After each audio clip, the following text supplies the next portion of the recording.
Cashflow Diary Podcast, episode 236. Welcome to yet another exciting episode of the Cashflow Diary Podcast, the podcast that teaches you insider tips, tactics, and strategies for creating leverage streams of cash flow into your life. Learn from top-performing entrepreneurs, business owners, investors, and thought leaders from across the globe as they share their secrets to success. Like what you learn on this and other Cashflow Diary podcast episodes? Go to learninvestingnow.com and sign up to receive powerful tips and information that will help you succeed as an entrepreneur and investor. Now, here's your host, investor, entrepreneur, business owner, educator, speaker, author, and master facilitator of Robert Kiyosaki's cash flow game, Jay Massey. All right. How are you guys doing? Happy New Year. We are now into another year. Here's the question. How are you going to make this year be different than last year or any of the last years that you've had? I often hear it said, and maybe you've said it, people say things like, hey, I've got 20 years of experience, 15 years of experience. I've been working here for 30 years.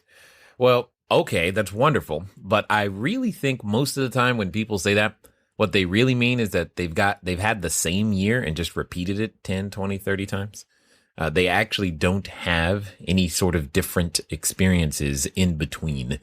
And it's one of those things that I want different experiences in between. And each and every year has been that very thing in so many different ways, Now, I don't know where you sit, stand, squat, or whatever on these matters as it relates to making New Year's resolutions. It's not actually something that I'm all that up on personally.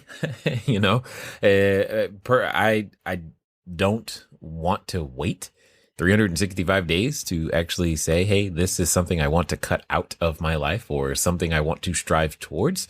However, if you need an excuse, the New Year is a great time. Anytime is just as good.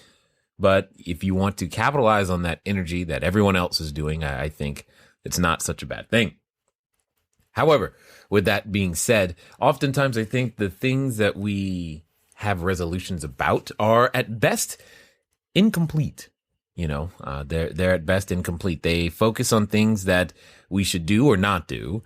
And that's wonderful. Some of us we're thinking, we really should spend more time with friends and family, or we really should make sure that we call mom at least once a week or probably more frequently. This is something I should do or something I shouldn't do. I shouldn't continue. I should quit smoking. I should quit eating 12 desserts a week. I'm being facetious in some cases, right? But if you do eat 12 desserts, I hope they're really good. And at the end of the day, I think that way of thinking is at best, as I said, incomplete. It's at best incomplete to actually help us to get to our goal.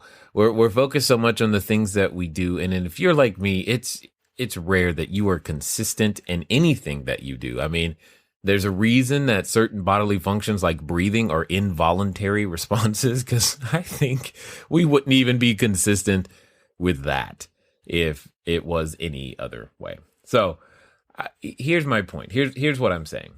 What we're going to talk about this month, we're going to talk about specifically 8 things to give up.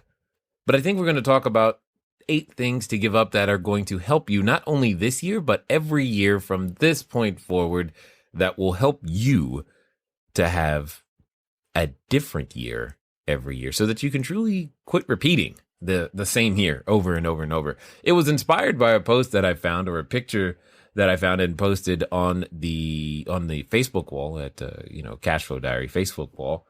And every time it's been posted, it gets lots of engagement and shares, and it seems to resonate with a number of individuals. So what I'm going to do is I'm going to tell you the 8 things that this post recommends that we give up, and then over starting with this episode and over the rest of this particular month, we're going to give you, I'm going to give you my thoughts on these same 8 things. So the 8 things to give up in no particular order are doubting yourself, negative thinking, fear of failure, criticizing others, negative self-talk, procrastination, fear of success, and people pleasing. Again, those are the 8 things to give up. Doubting yourself, negative thinking, fear of failure, criticizing others, negative self-talk, procrastination, fear of success, and people pleasing. So what does that mean? That means you've got to listen to all 8 episodes if you want to get all the good stuff. And we're going to start with doubting yourself. Here's a question. What have you ever gained? What progress have you ever made? Well, by doubting yourself. I mean, by doubting yourself, have you ever, written an offer on a property? Have you ever asked a person out on a date because you were doubting yourself?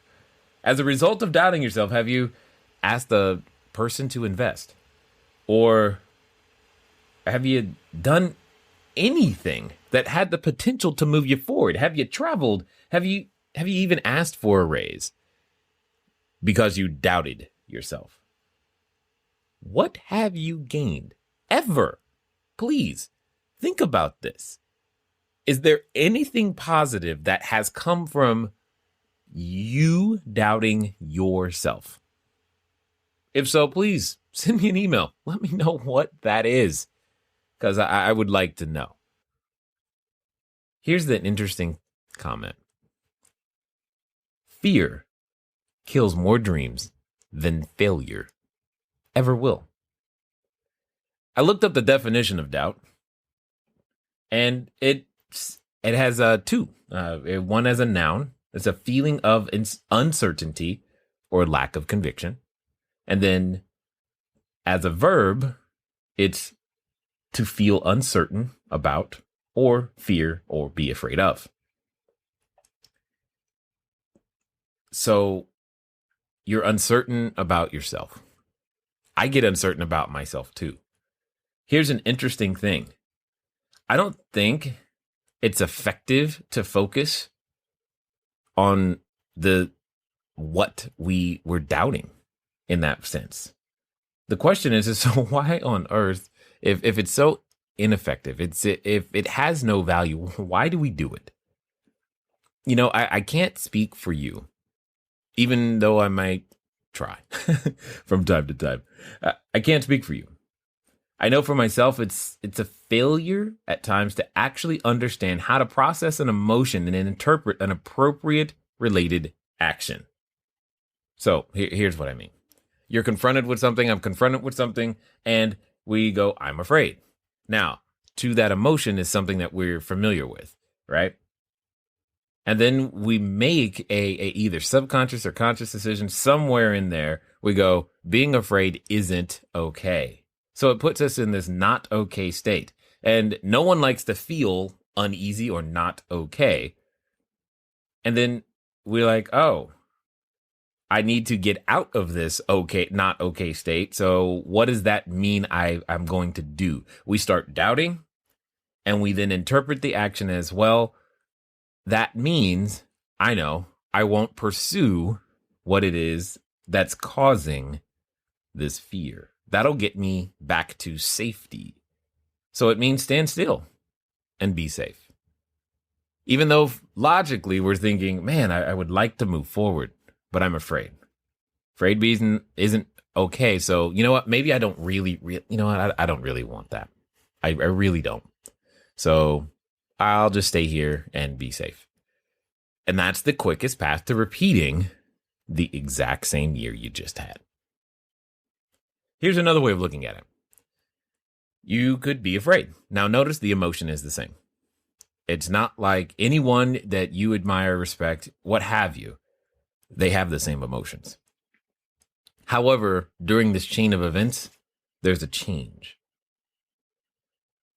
Instead of instantly making the judgment, being afraid is not okay, it becomes, afraid is an emotion that everyone feels. It's an acknowledgement. You know what?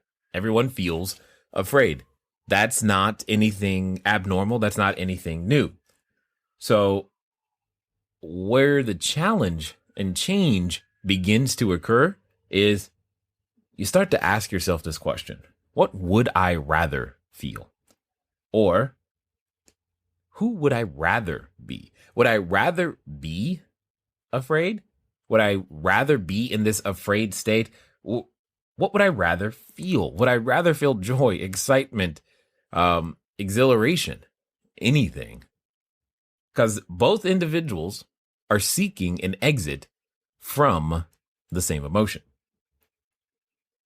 And then usually when you ask yourself that question, especially the who would I rather be, you can put yourself in an empowering decision to say things like, or think things like, you know what, I will choose to develop courage. Interesting. It doesn't mean fear has dissipated. It's not gone. You can't really eliminate it, but you can choose to develop courage. And because of that choice to develop courage, what ends up happening is that you move forward and grow stronger. You start facing the very thing that you were afraid of, because that's usually what's required from moving forward. Not ignoring it, not pretending it doesn't exist, not trying to psych yourself out and going, okay, that danger really isn't there. Oh, it's there. However, I'm choosing to move forward anyway. It's just a difference in asking a few questions and acknowledging that that emotion is very valid, especially at the moment you're feeling it. You're feeling it for a reason. Trying to get rid of it, it's kind of useless.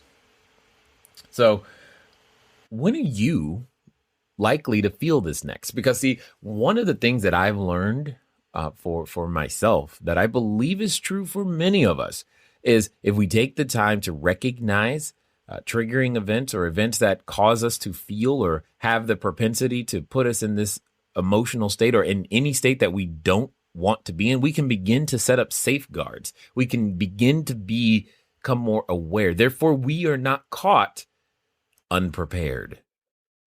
Because I think that's what happens a lot. We get caught unprepared.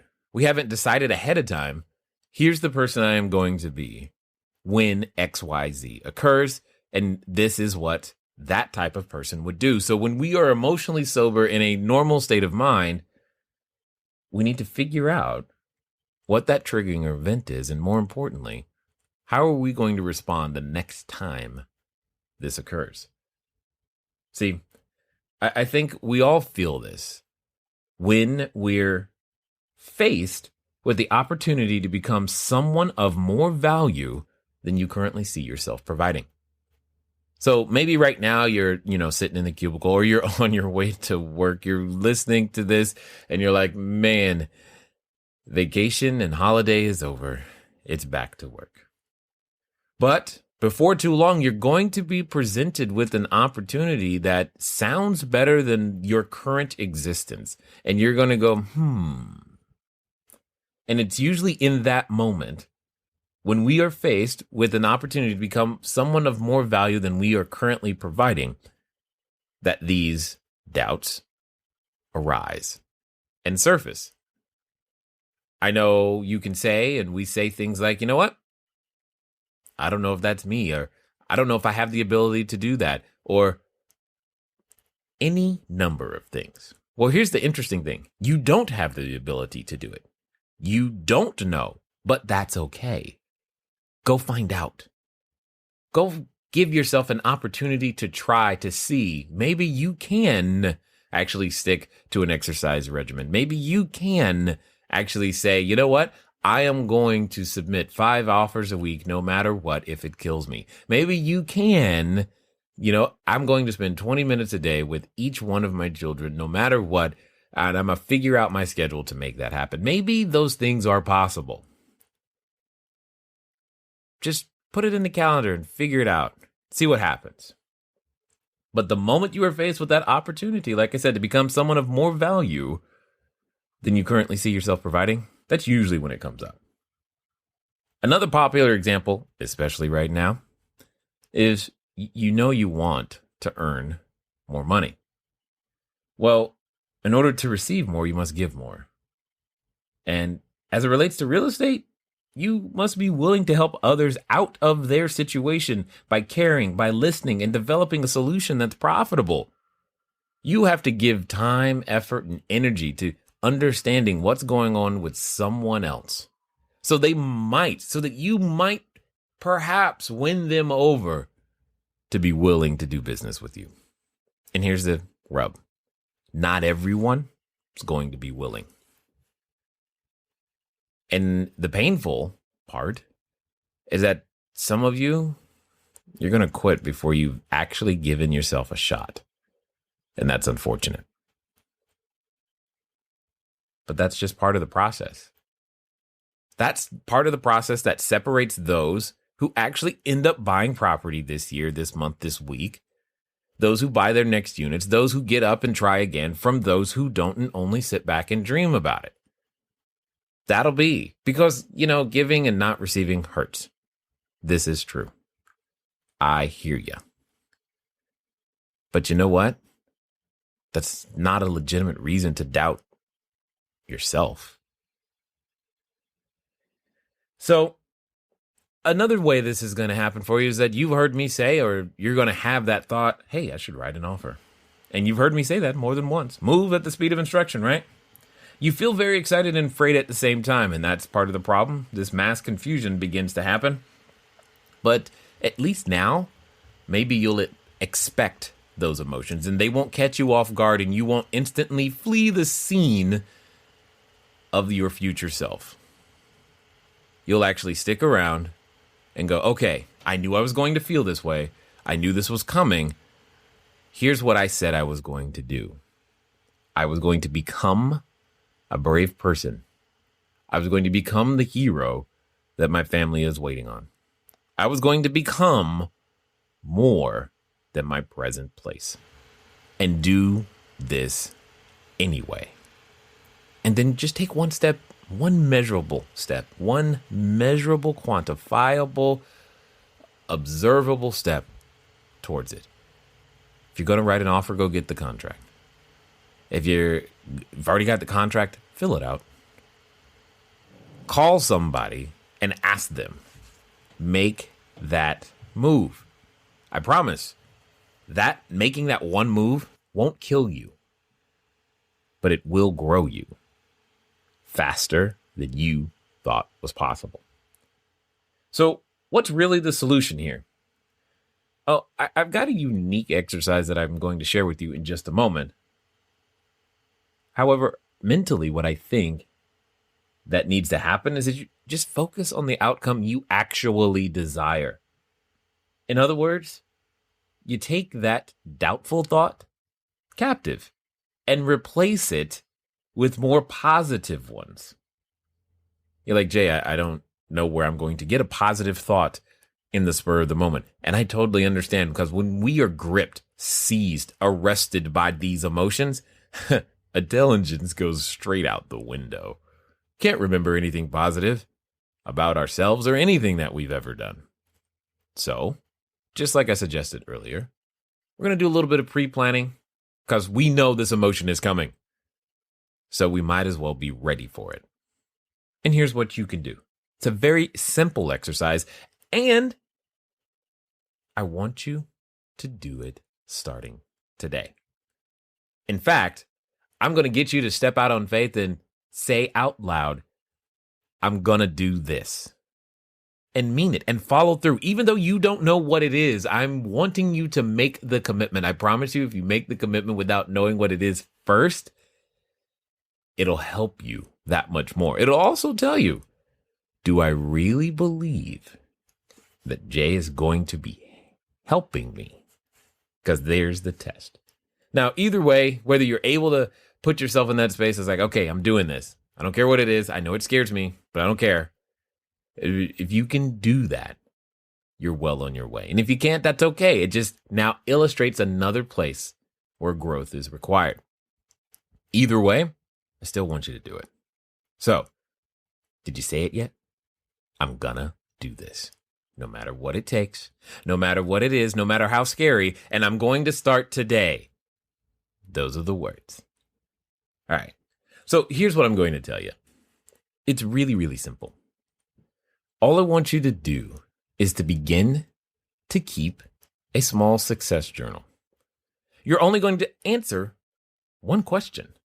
And so long as you answer this one question every day, you will inoculate yourself from your own doubtful thoughts.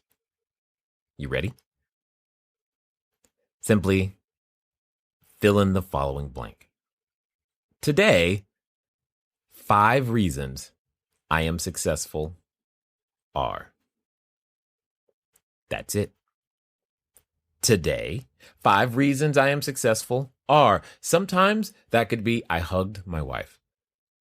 I remembered to call my mom. I stood up. I brushed my teeth. I drove to work and I got there on time. I did actually read a book today. I finished a book. I started a book. I made progress inside the book. I accomplished getting that offer submitted. I made that phone call to the seller, even though I was nervous and afraid and I didn't know what I was going to offer them or what I could yet.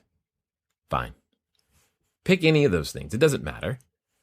Today, 5 reasons I am successful are. Answer it every day. Put it in a journal. Handwritten or typed. Put it on your iPhone, iPad. I don't really care. I just care that you do the exercise. Because see, the next time, and there will be a next time, you have doubtful thoughts, you'll be armed. You'll be ready with your own words telling you why you can succeed. They won't be mine. They'll be yours. And with that, you will be empowered to overcome. And well, you'll finally have a way to be prepared and have a different year than the one you had last time. It's been fun talking to you today. I look forward to talking to you soon. Until next time.